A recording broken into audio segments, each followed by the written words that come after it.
Hello guys, welcome to my next video. তোমরা কি কেউ অরহর ডালের বড়া খেয়েছো?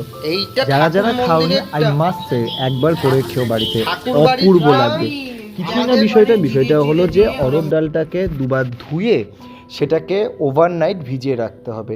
প্রায় আগের দিন 9টা নাগাদ যদি তোমরা ভিজিয়ে দাও, পরের দিন 8টা-10টার পরে রান্নাটা করতে হবে, মানে মিনিমাম 12 ঘন্টা ভিজিয়ে রাখতে হবে। আমরাও সেটাই করেছিলাম, আগের দিনকে 8টা নাগাদ ভিজিয়ে দিয়েছিলাম আর পরের দিন রান্না করেছিলাম। চলো এইবার হচ্ছে পেস্ট করবার পালা। কিছুই না, একটা হচ্ছে বোলের মধ্যে নিয়ে নেবে, মিক্সি বোলের মধ্যে অরহর ডালটাকে নিয়ে নিলে তার মধ্যে 3-4 পিস আদা কুচি, আর তার সাথে হচ্ছে 4-3টে রসুনের কোয়া, আর স্বাদ মতো নুন, লঙ্কার গুঁড়ো, আর হচ্ছে ঠিক আছে চিনি। ব্যাস দিয়ে দাও, দিয়ে হচ্ছে পেস্টটাও হয়ে গেল। পেস্টটা নামিয়ে নাও, নামিয়ে নিয়ে তার মধ্যে দিয়ে দাও একটুখানি হিং আর একটু কালো জিরে।